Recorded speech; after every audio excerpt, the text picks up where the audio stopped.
The world of fear and hunger contains an entire system of extremely powerful ancient deities, collectively known as the old gods, the primordial gods.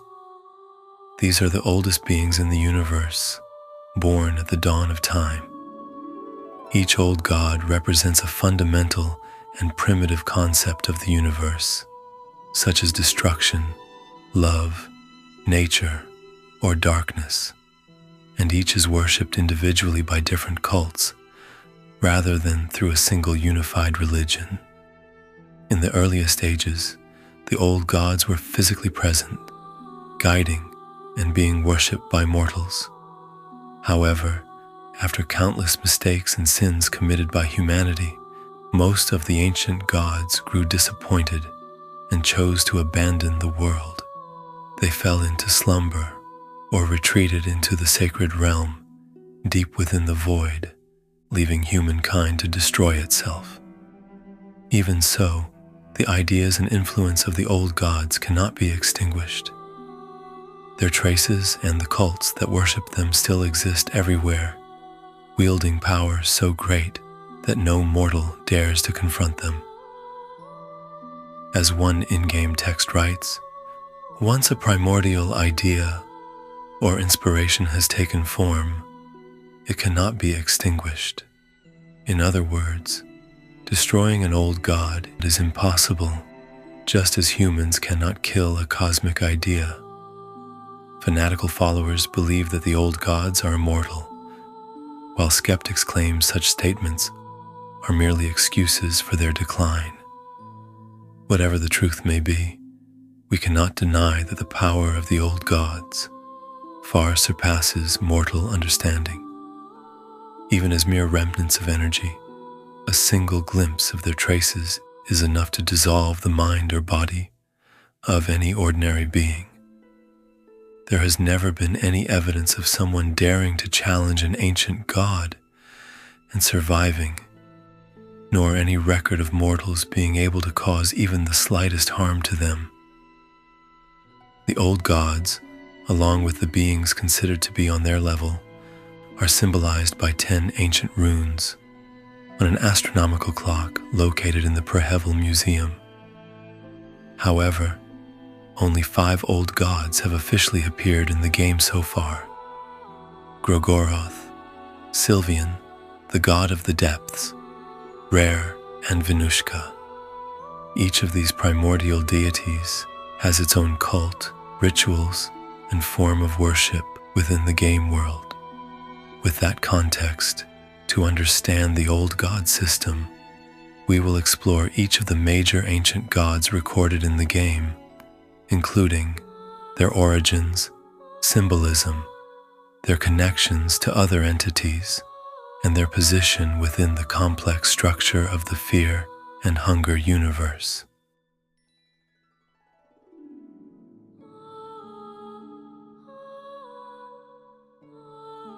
GRO-GOROTH is revered as the god of destruction and human sacrifice. He is the dark counterforce and the primordial pair of creation and destruction, similar to the concept of primordial duality. Without creation, there is no destruction, and without destruction, there is no creation. GRO-GOROTH originates from the green hue, a distant plane of existence deep within the void. Since the dawn of time, GRO-GOROTH and the goddess SYLVIAN have formed a contrasting yet intertwined pair, life and death. If SYLVIAN brings forth new life, then GRO-GOROTH burns everything to the ground so that the earth is cleared for new creation. These two entities function as opposite yet complementary forces. SYLVIAN grants life, GRO-GOROTH brings death, forming a complete cycle of rebirth.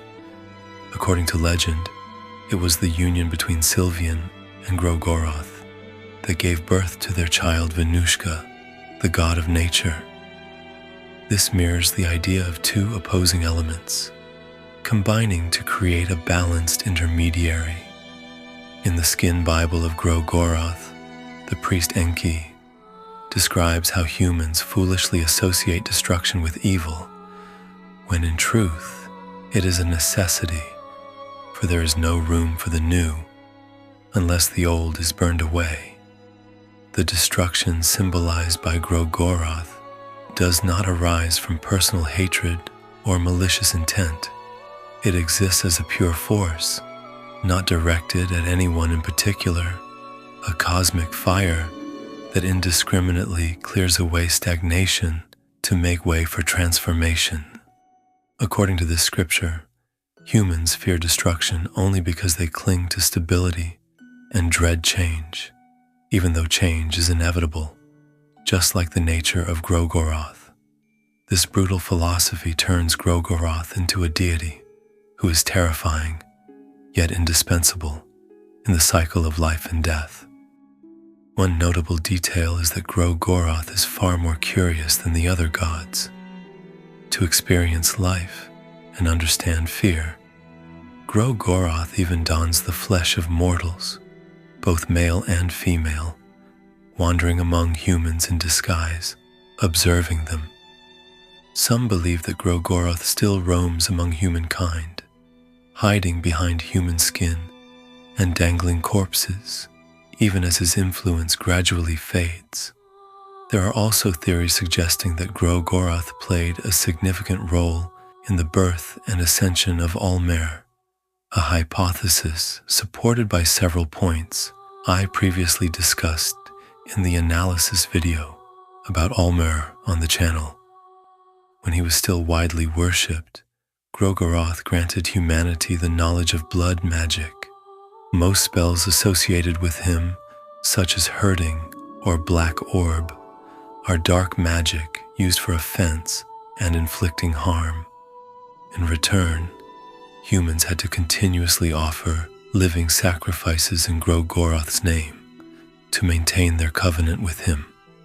In gameplay, the player can find altars of GRO-GOROTH, covered in dried blood and corpses, evidence of the horrific live sacrifices performed to request divine favor from the god of destruction.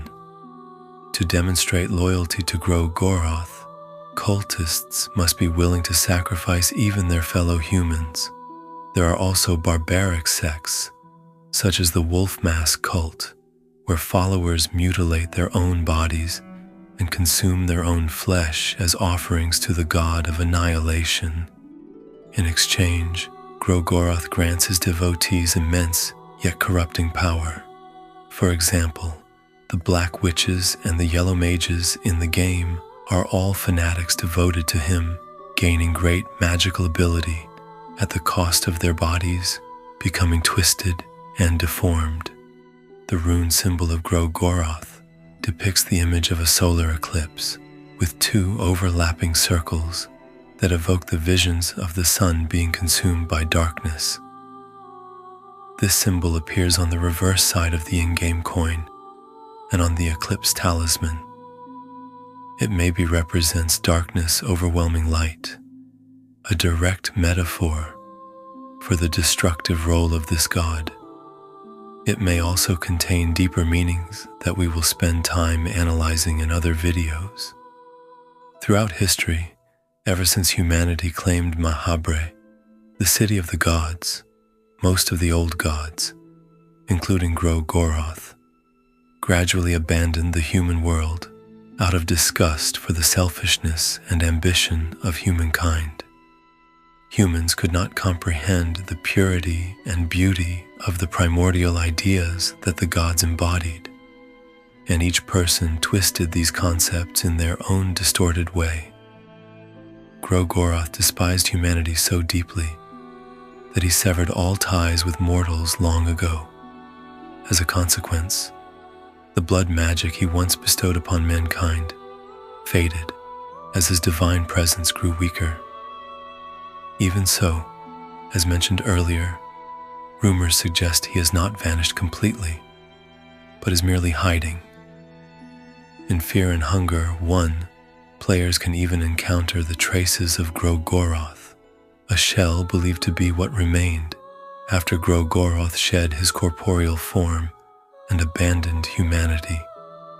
It is also possible that this shell is simply what he left behind after finding a new vessel more suited to him. Traces of GRO-GOROTH only appears if the player does not have the girl accompanying them.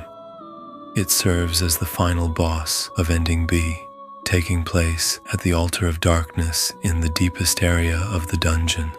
Traces of GRO-GOROTH also plays an important role in explaining to the player the true reason behind the old god's abandonment of humanity.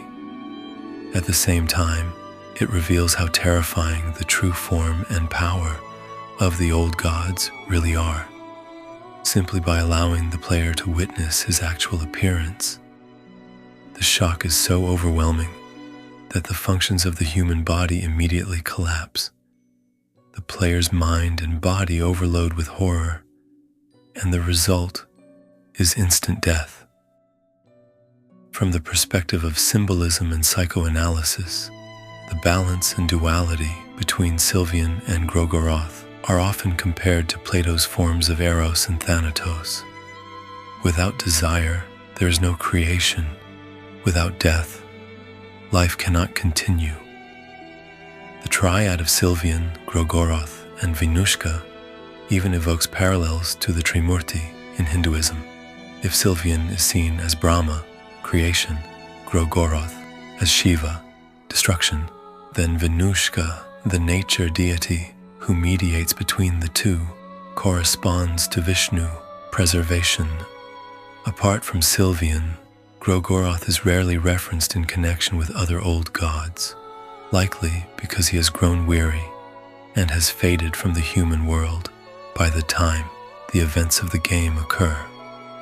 Even so, the echoes of GRO-GOROTH remain visible in every act of violence, war, and sacrifices if his primordial concept of destruction still lingers within the human heart.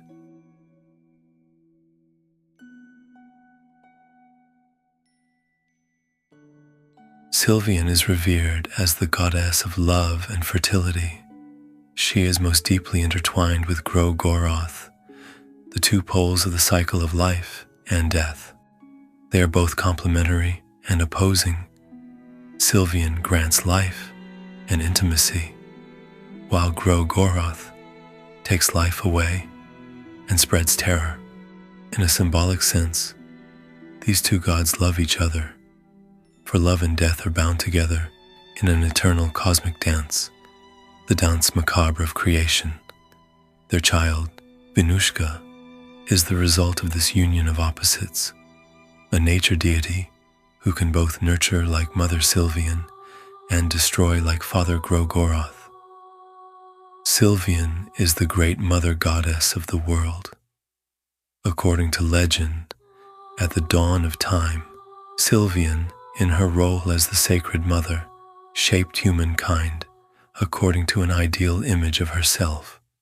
Vitruvia, a divine architect, was commanded to design the perfect form of a man and a woman in the image of SYLVIAN, similar to how God in the Bible created humanity in his image. SYLVIAN adored the design so deeply that she created humankind based on that blueprint, resulting in a beautifully balanced duality within the universe. She loved the children she created with the vast, boundless affection of a mother. The ancient symbols of SYLVIAN reflect her feminine nature clearly. The first rune resembles an open eye, and the second appears as a slit, directly evoking the image of a vulva. This pair of symbols represents enlightening knowledge, the open eye and the gateway of birth, the vulva, the two essential elements of a mother goddess who grants both physical life and spiritual illumination. However, SYLVIAN's love for humanity was so deep that it became obsessive. She wanted humans to grow according to the proper path she envisioned, constantly intervening under the guise of a caring mother watching over her children's future. Yet love cannot always be forced.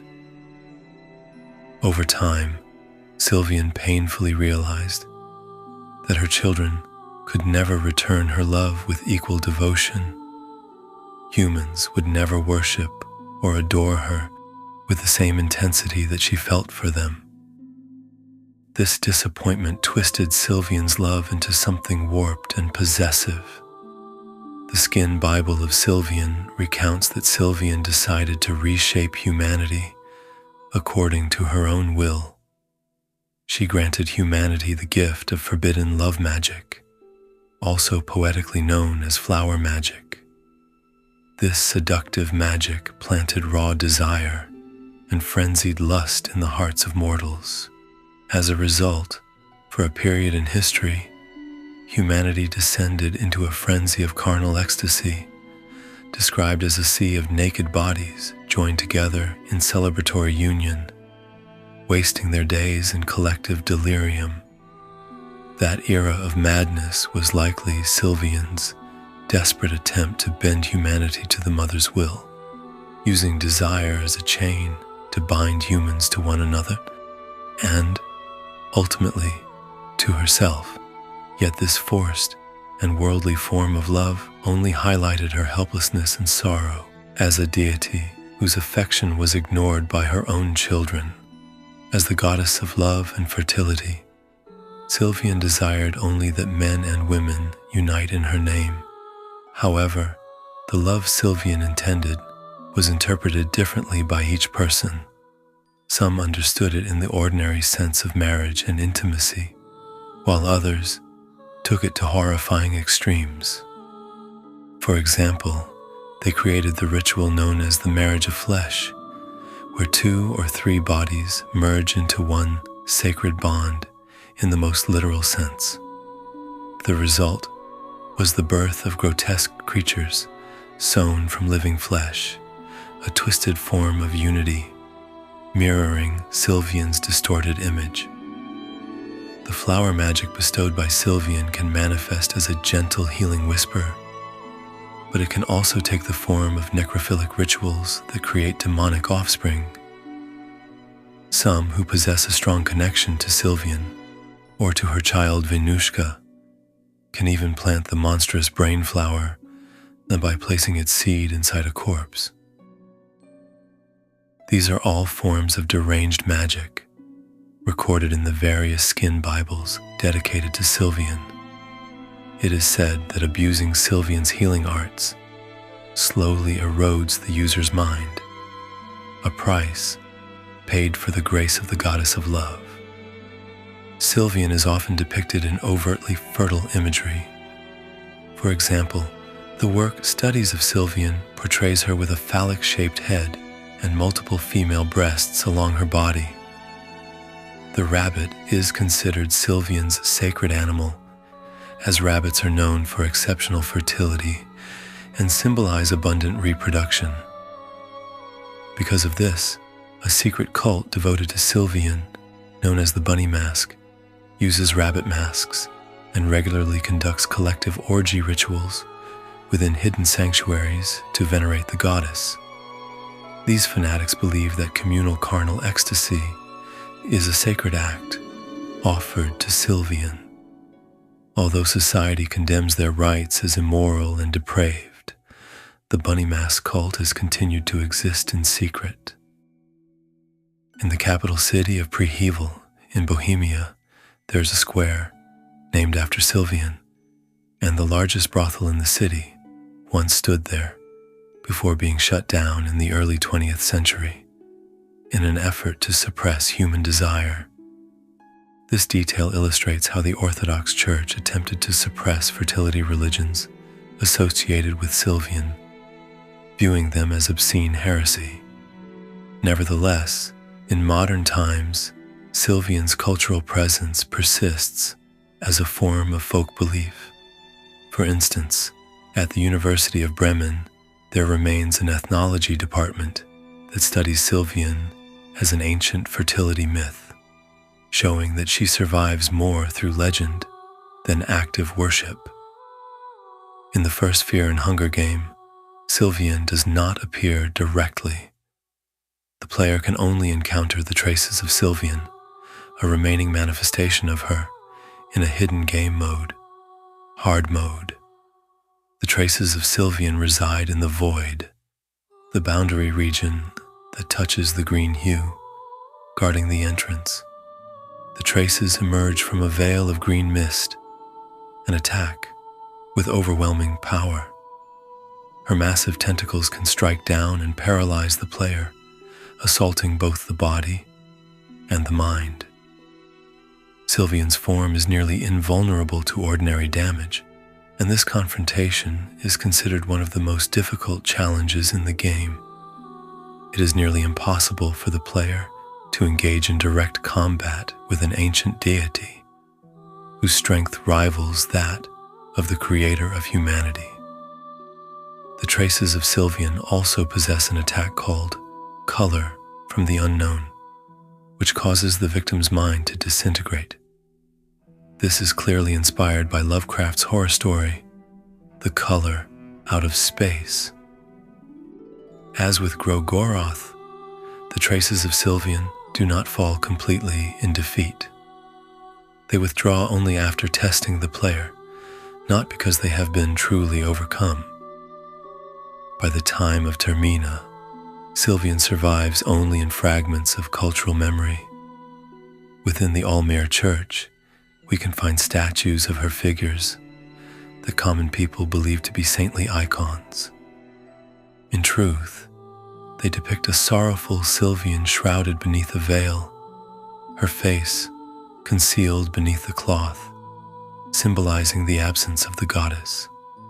Sylvian has truly vanished from the world, leaving behind only cultural remnants and a single child, VINUSHKA, who will be worshipped once again in the second game.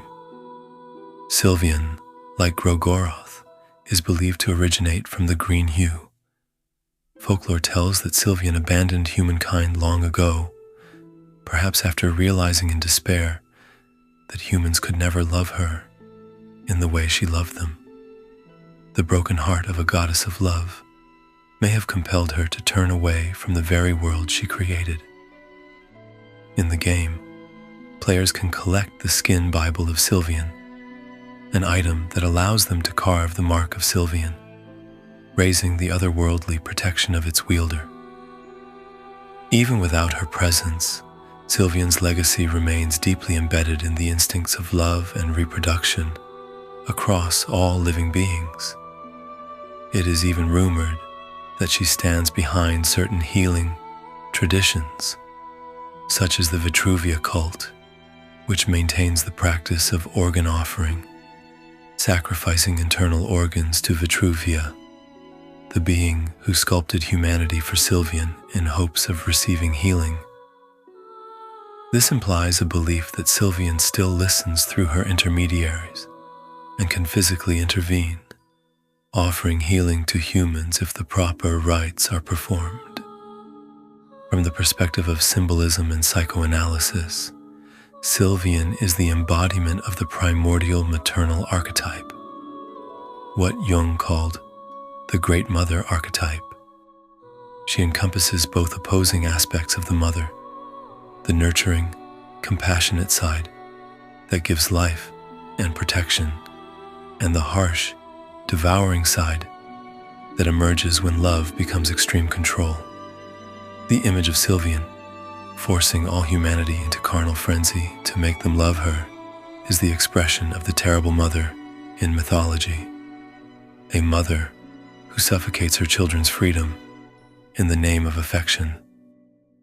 Sylvian's story carries echoes of Platonic philosophy, that the world of sensory experience can never fulfill the ideal form, leading to tragedy for both the ideal and its imperfect shadow.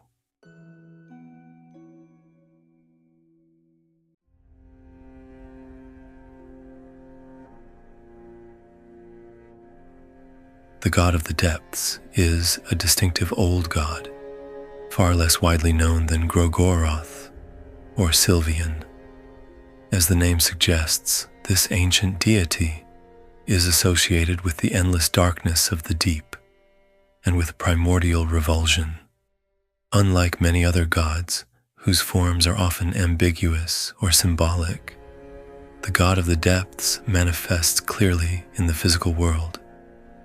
She possesses the form of a colossal creature, hidden beneath the dungeon, her body so immense that many of her internal organs are scattered across the various underground floors.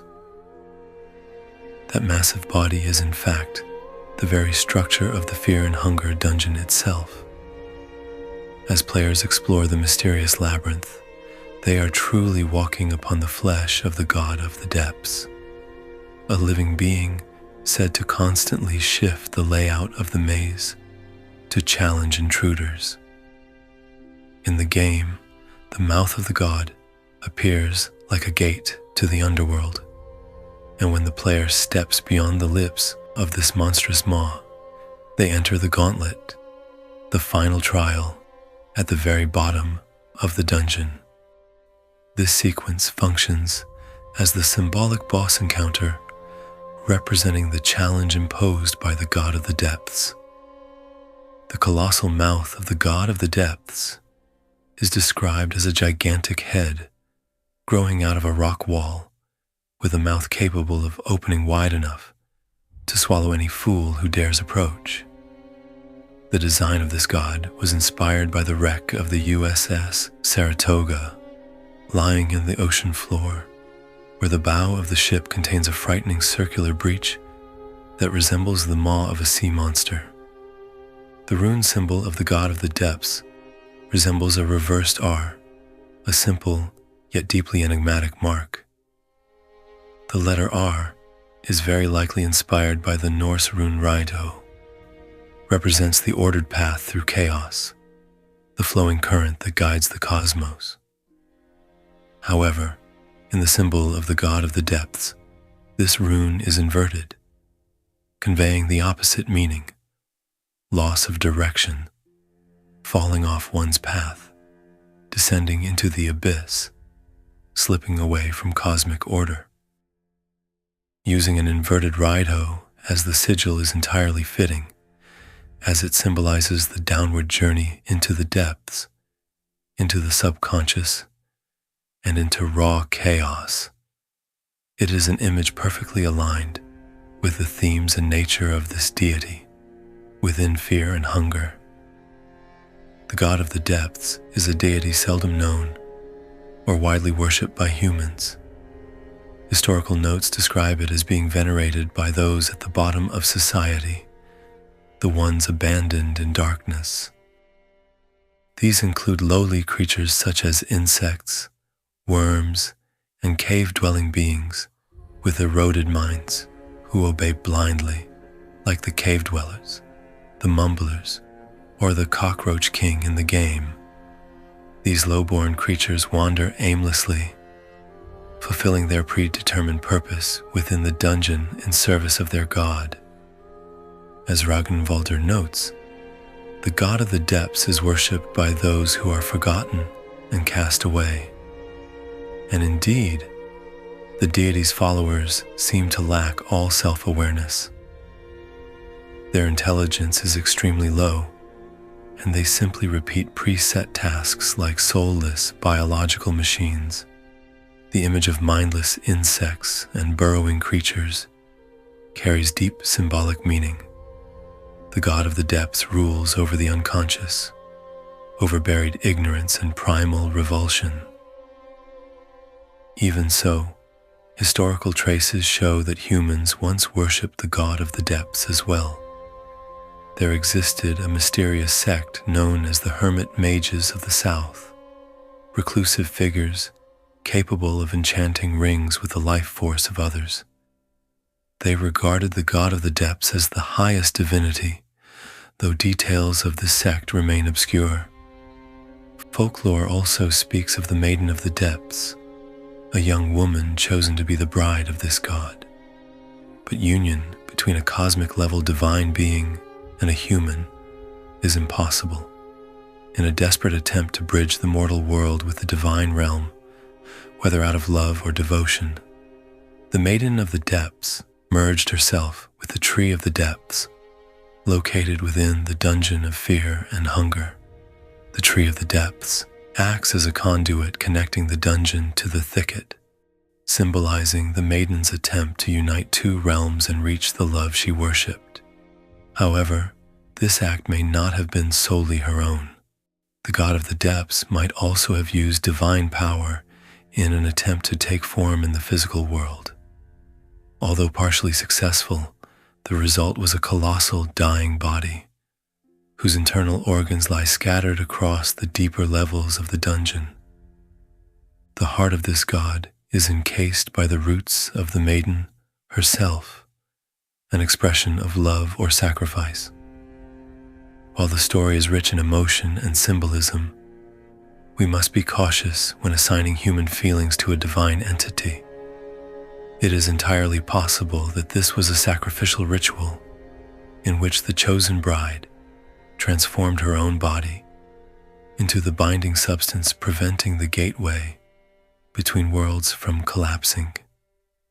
A cult devoted to the god of the depths may have orchestrated the ritual and later distorted the myth to justify their actions, turning it into a sacred symbol of divine love. Whatever the truth may be, all evidence indicates that the god of the depths was once worshipped, albeit rarely, and in forms considered heretical. In the game, we can only pray to the god of the depths in Old Mahabharata.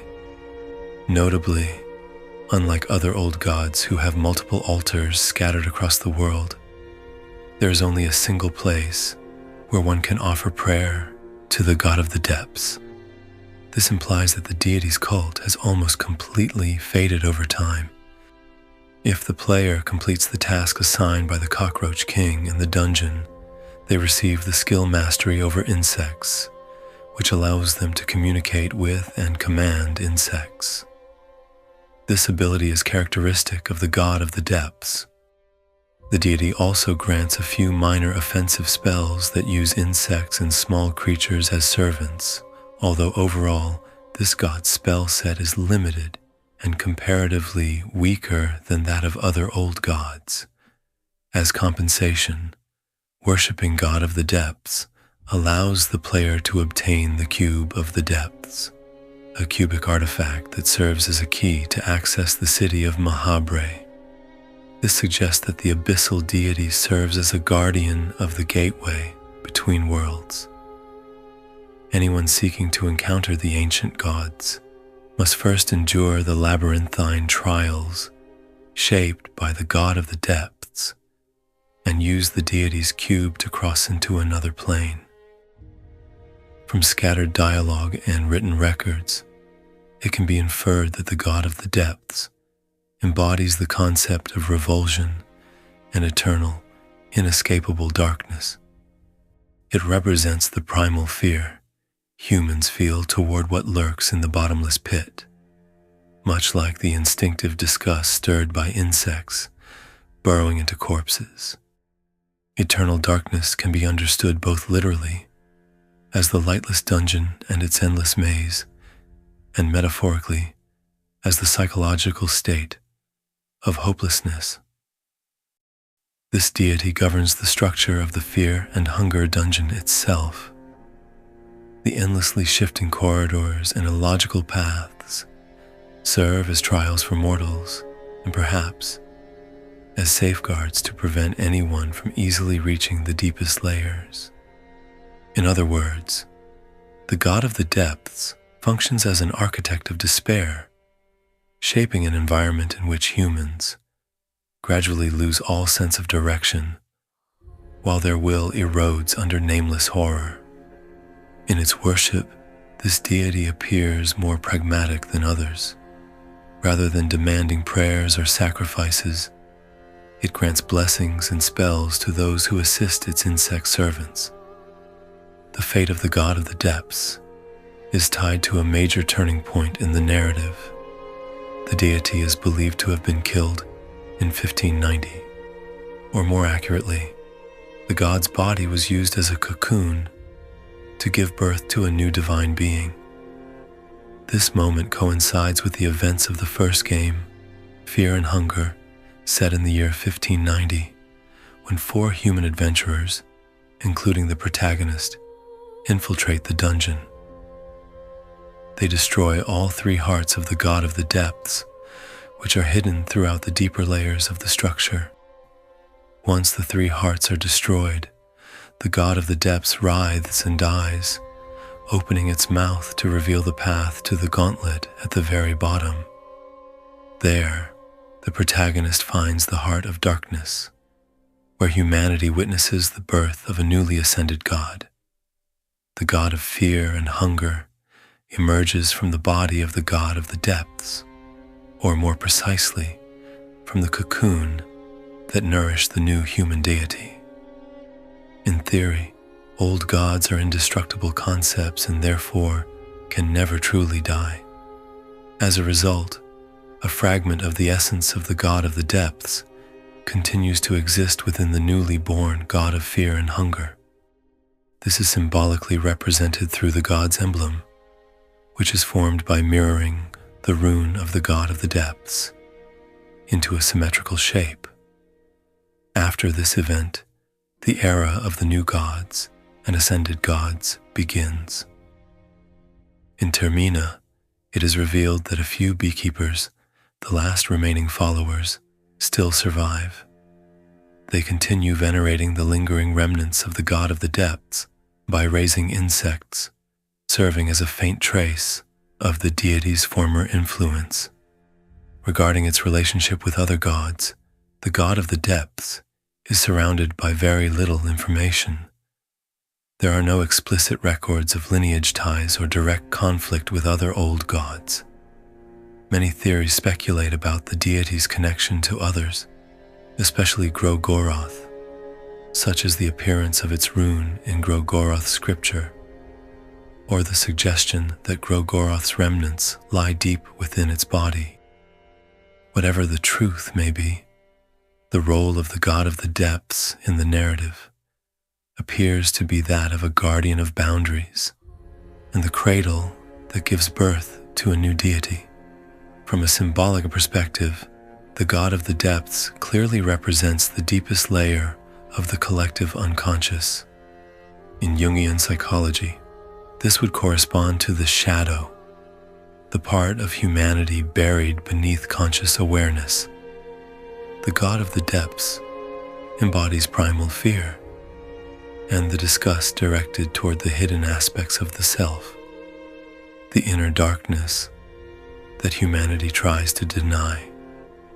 Viewed from another angle, with an alchemical great work, the god of the depths resembles prima materia, the raw primordial substance submerged in chaotic darkness, containing all potential while being filled with impurities.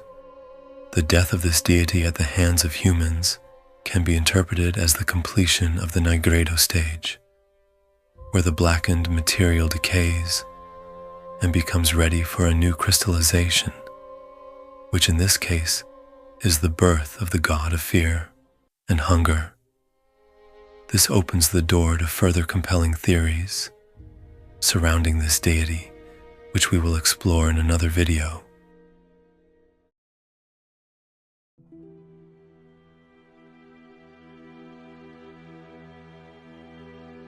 Among the old gods, RHER stands out as a deceiver and schemer.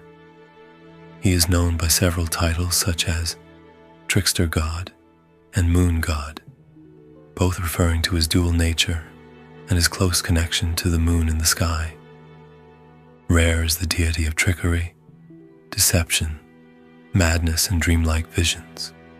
In contrast to SYLVIAN, who abandoned humanity, RHER is believed to be one of the last old gods, still watching mankind from afar.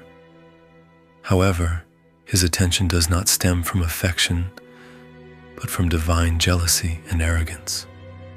RHER harbors a deep envy and contempt toward humans, and refuses to accept that mortals can crown themselves as gods and claim a share of cosmic authority. To him, humanity is unworthy of wielding a power equal to true divinity.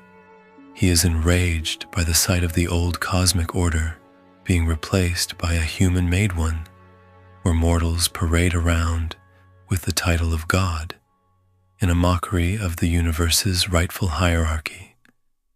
Because of this, RHER works in secret, weaving schemes to undermine the influence of the new gods and to halt humanity's attempts at ascension.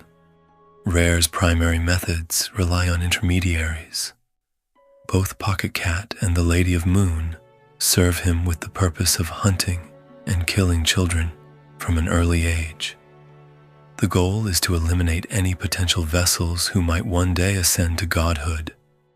In other words, RHER seeks to destroy exceptional children before they can grow into candidates capable of reaching the throne of ascension, preventing another case like Myr, a half-mortal, half-divine being who rose to stand among the old gods.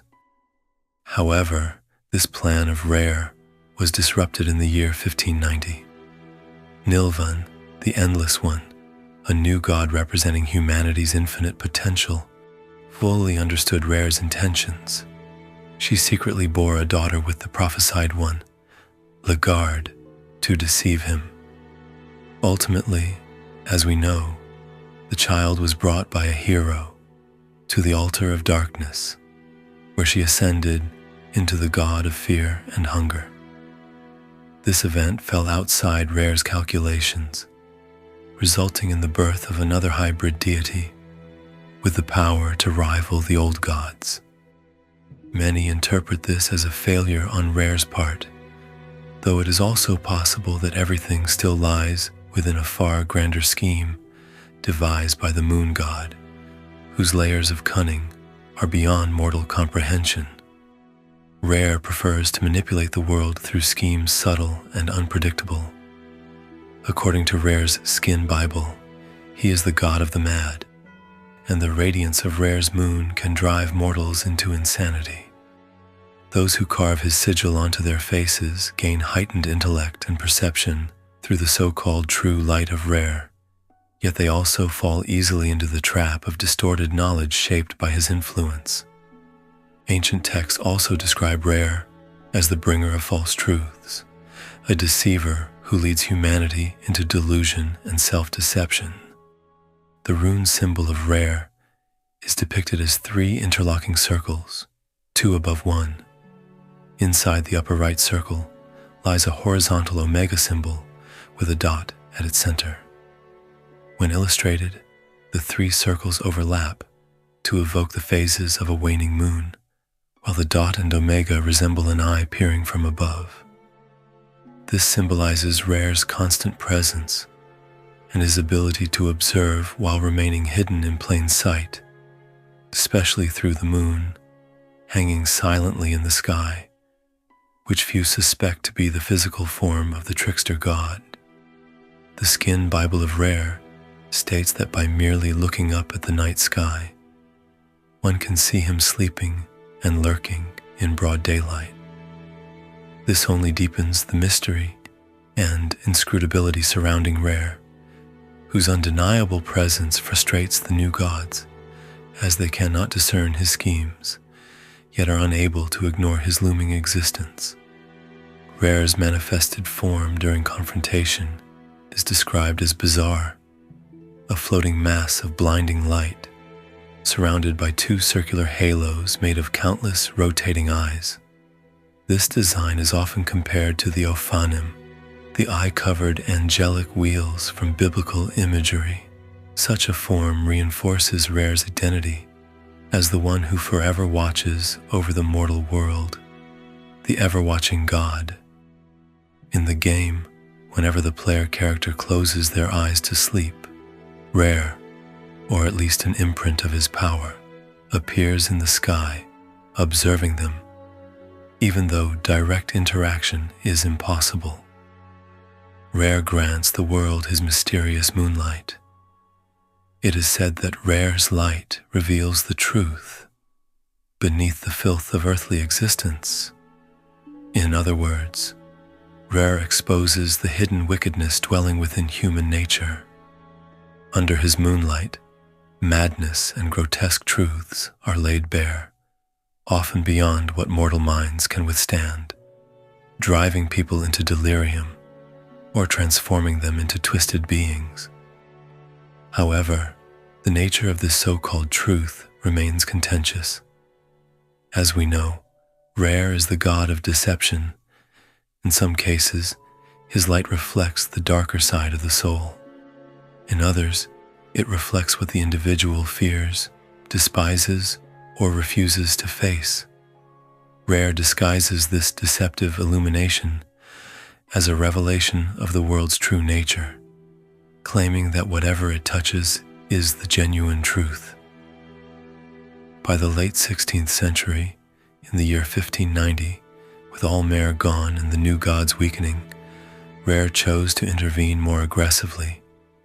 He orchestrated a catastrophic event in 1942, known as the Termina Festival, the central storyline of Fear and Hunger 2, Termina. During this 3-night blood-soaked festival, held under a full moon, 14 strangers trapped in the town of Prehevil are forced into a death match where only one survivor is promised a so-called blessing. In truth, this is RHER's scheme to eradicate every potential vessel of the future. Among the participants are several individuals who possess the potential for ascension. RHER intends to create a cycle of slaughter, ensuring that no one survives long enough to attain divinity. To facilitate this plan, he employs various agents. The most notable are Lady of Moon and Pocket Cat, both known for their long-standing obsession with hunting and killing children. In Termina, RHER also sends a new emissary, Perkla, the mysterious man in orange, who acts as narrator and observer throughout the festival. At first glance, this appears to be nothing more than RHER's cruel game, meant to reduce the number of individuals capable of ascension. Yet the truth is far more shocking. The moon-like entity representing RHER that hangs in the sky during the festival is merely a remnant of his lingering power. In truth, RHER has long departed from the mortal realm, much like the other old gods. All 3 recent Termina festivals in Prehevil turn out to have been orchestrated not by RHER himself, but by a cult devoted to the sulfur god, who manipulated the festival under RHER's name for their own agenda. They exploit the empty shell of RHER's image as a convenient disguise. Even the moon floating overhead is only a residual fragment of RHER's power that Perkla manipulates to deceive the festival's participants. Perkla is the true mastermind behind the Termina tragedy, working in concert with an enigmatic deity concealed behind the scenes known as the sulfur god. For this reason, the events of Termina may not accurately reflect a genuine Termina festival, sanctioned by loyal followers of RHER. We have no confirmed records of what earlier, authentic Termina festivals were like. This truth reveals an ironic twist. RHER, the great trickster, ultimately becomes the one tricked by an even more deceptive force. It is possible that RHER had already withdrawn from the mortal realm long before these events, perhaps retreating into the green hue or the void, leaving behind only fragments of his power. The sulfur god then sees the opportunity to hide behind RHER's lingering image in order to advance an agenda of its own. In the divine game of manipulation, the trickster moon is reduced to nothing more than a hollow illusion wielded by another. Once RHER is gone, the moon may remain in the sky, yet its magic is absent. Curiously, in one ending, when the 4th day arrives and the festival's loop ends, the moon disappears entirely. This disappearance suggests that maybe RHER has been removed from the board, or the absence of RHER carry another meanings. It may indicate that the nightmare induced by the moon's deceptive radiance has finally ended and the terminus cycle is broken. Or it may imply a far darker truth, that the night sky is now completely empty, with no watcher, no guide, nothing but a suffocating black void. This is the post-divine reality that fear and hunger presents, a world where even the last trickster god has abandoned mankind, leaving humans alone to face the darkness without direction. Although RHER has departed from the world, players can still confront his remnant in Ending B. After defeating Perkley at the top of the Hollow Tower on the third night, the blinding radiance of RHER manifests and pulls the protagonist into the final battle. RHER is one of the few enemies capable of inflicting every major phobia in the game simultaneously. If the mind meter drops to 0, we must face a single coin toss for survival. If unlucky, we are instantly killed as RHER crushes our brain. Even if we wins the battle, the lore makes it clear that RHER is not truly defeated. The ending scene shows that RHER simply loses interest and flies away after the fight, implying that the god merely humored us with a trial. His true power is likely far greater. This mirrors how the remnants of SYLVIAN and GRO-GOROTH have acted before, withdrawing after testing the challenger rather than being slain. In other words, no mortal truly defeats an old god if they choose to manifest. They appear only to convey a message. From a psychoanalytic perspective, RHER embodies the archetype of the trickster. Jung describes the trickster as both clever and foolish, a breaker of order who simultaneously enables creative change. RHER fits this pattern perfectly. He violates the unspoken agreement of withdrawal that other old gods have followed, and instead manipulates events from the shadows. His actions, such as engineering the deadly Termina loops, resemble mad experiments conducted upon humanity, experiments that could lead either to evolution or annihilation. Interestingly, the trickster figure in many mythologies such as Loki in Norse myth or Hermes in Greek myth often triggers pivotal events. RHER behaves the same way. He indirectly hastens the rise of the sulfur god in Termina, as well as the ascension of the god of fear and hunger in the first game. On a psychological level, RHER represents the cunning and deceptive aspect of the unconscious mind. He exposes the grotesque truths lying beneath the civilized mask, much like how the human subconscious reveals unpleasant truths through disturbing dreams. RHER is the mocking laughter in the darkness, forcing humanity to confront its own shadow without offering solutions, merely to taunt and test.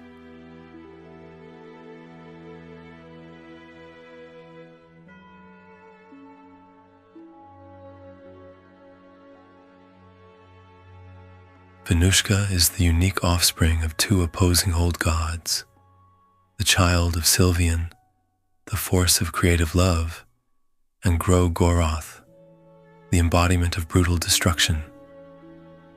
He is revered as the god of nature, ruling over animals, vegetation, and the natural phenomena of the fear and hunger world. The new gods describe VINUSHKA as synonymous with nature itself. They state that his form changes depending on the land he inhabits, just as nature takes on countless shapes across the world. VINUSHKA has a distinctive trait. The god may appear as the spirit of the forest in one region, while in another he manifests as the essence of wild beasts.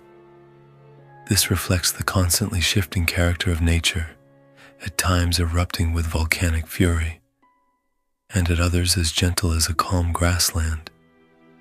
An old illustration found in an uncensored version of the Skin Bible depicts VINUSHKA as a massive humanoid shaped like a pine cone, his entire body covered in wooden scales, likely emphasizing his connection to trees and wilderness. VINUSHKA's rune resembles a spiraling vortex, representing the perpetual motion and transformation inherent to nature.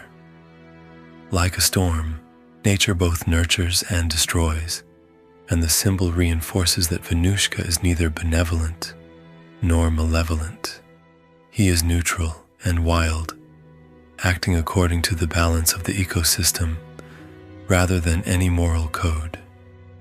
The name VINUSHKA originates from an ancient word meaning guilt, hinting at a deeper meaning of humanity's inherited sin toward nature. VINUSHKA is also known as Ninush, the affectionate name given by SYLVIAN to her child. Indeed, the story of VINUSHKA is a tragedy filled with the guilt of humankind. According to ancient texts, in the distant past, SYLVIAN lovingly called VINUSHKA by the name Ninush, and humanity at that time lived in harmony with nature, as if they were siblings. SYLVIAN let both humans and nature drink from her breast, a beautiful metaphor suggesting that plants and mankind were born from the same Mother Nature and stood equal. But as time passed and humanity grew more advanced, they also became more greedy and hostile toward the natural world. Humans exploited forests, slaughtered animals, and drained the land. Nature began to grow angry. VINUSHKA, once gentle, transformed into a wrathful deity, much like a devastated forest that gives rise to beasts and calamities. A great war erupted between humanity and the god of nature. In the end, through sheer numbers and tools, humans managed to kill VINUSHKA. The death of the god also meant the death of nature itself in mythological terms. Without the divine spirit who governed it, the natural world lost its soul. Sacred forests became mere resources to be harvested, holy beasts turned into hunted prey, and the climate itself may have begun to fall out of balance. The name VINUSHKA is a reminder that humanity committed a grave sin by destroying nature, and that they must bear the burden of sorrow and remorse once they come to understand it. Indeed, even though VINUSHKA is dead, his remnants linger. In fear and hunger, too, we encounter wooden totems in the forest and a cult of owl-masked ascetics living apart from civilization. These owl cultists wear garments woven with leaves, don animal masks so deeply that the masks seem fused to their skin, and worship animal spirits. All of this suggests that they may be remnants of VINUSHKA's ancient faith. They live in accordance with nature and practice beast spirit magic, possibly in an attempt to reconnect the severed bond with the god of nature. In the forests of Prehevel, there is also Iki Turso, a massive tree-like being that claims to be waiting for VINUSHKA, possibly a creation left behind by the god. All these details show that although VINUSHKA's body is gone, his will still lingers in the forests and the winds. It also serves as an allegory for the persistent guilt that humankind carries for its crimes against nature, a theme deeply resonant with the real world. In gameplay, VINUSHKA is first mentioned explicitly in Fear and Hunger 2, Termina. The player can obtain the skin Bible VINUSHKA, a version partially censored by Bishop Hugo, to remove heretical content. The text speaks of the cycle of destruction and creation, manifested most clearly in nature, and therefore the god of nature. VINUSHKA is the child of the two gods of destruction and creation. The scripture also compares the temperament of humans and nature, stating that both can shift between calm and violence without warning, because both grew from the breast of SYLVIAN and were born from the same womb. More importantly, the the book records a crucial statement. VINUSHKA and the embodiment of humankind, all RHER, the Ascended One, are considered equals. Neither stands above the other. This reflects the worldview of fear and hunger, where nature and humanity are fundamentally equal in significance. VINUSHKA represents all of nature, while all RHER represents the human desire for ascension, and the two should stand in balance as the dual axes of existence. However, whatever belongs to VINUSHKA is freely taken by humankind, and nature in turn will reclaim what has grown old and decayed from humanity. This implies that while humans may exploit nature, nature will inevitably take back what is withered and rotten from humankind. In relation to the other gods, the triad of SYLVIAN, GRO-GOROTH, and VINUSHKA can be compared to the Trimurti, as mentioned earlier, SYLVIAN as creation, GRO-GOROTH as destruction, and VINUSHKA as preservation. This positions VINUSHKA as the force that maintains natural balance before human intervention. The texts also describe VINUSHKA as equal in stature to all RHER, implying a parallel reflection between the two. One is the god of nature, the other the god of humankind. This suggests that all RHER and VINUSHKA were meant to work together to uphold the order of the world, allowing humanity and nature to coexist. The tragic reality is that humankind, under the influence of the new gods, chose conflict rather than balance, which ultimately led to the downfall of VINUSHKA. VINUSHKA has no recorded direct interactions with RHER or the god of the depths, likely because these two belong to different domains, the moon and the hidden darkness, which have little overlap with the visible and living aspects of nature. However, one detail stands out. In Ending A of Termina, the character Logic can be seen wearing on her chest an artifact resembling the cube of the depths, but engraved with a crossed-out symbol of VINUSHKA. This may imply that modern knowledge, logic, has replaced nature and uses the legacy of the depths to prevent VINUSHKA from returning. Although these hints are subtle, they reinforce the overarching theme of conflict between the natural world and artificial structures. In Fear and Hunger 2, at special ritual circles, we can invoke this deity to receive green magic spells related to nature, such as vine or root-based attacks, and even plant a brainflower seed if the character's body is suitable. Symbolically, VINUSHKA represents the ideal of natural harmony, echoing Plato's philosophy of a golden age in which humanity and nature lived in moderation within the ideal order of the cosmos. The act of humanity breaking this harmony by killing the god of nature reflects a fall from the natural order, similar to the story of Eden, in which humankind commits a transgression, is cast out, and the world becomes harsh. From a psychoanalytic perspective, VINUSHKA embodies the natural aspect within the human psyche, the instinctive and intuitive connection to the Earth Mother. As society advances, this natural part becomes suppressed and damaged, mirroring how humanity destroys the environment. Carl Jung emphasized the danger of humans becoming disconnected from the natural unconscious, warning that it would retaliate through psychological crises or disasters. The death of VINUSHKA and the death of nature in the game serves as an allegorical warning that humanity cannot destroy nature without destroying its own soul. From this foundation, Fear and Hunger conveys a message that belongs to the modern age. The alienation of humankind from nature leads directly into the cruel age, the era of factories, smoke, and war that follows the death of VINUSHKA and the rise of the god of fear and hunger. From the analysis above, it becomes clear that the system of old gods in fear and hunger is constructed with remarkable depth, intricate lore, and multi-layered symbolism.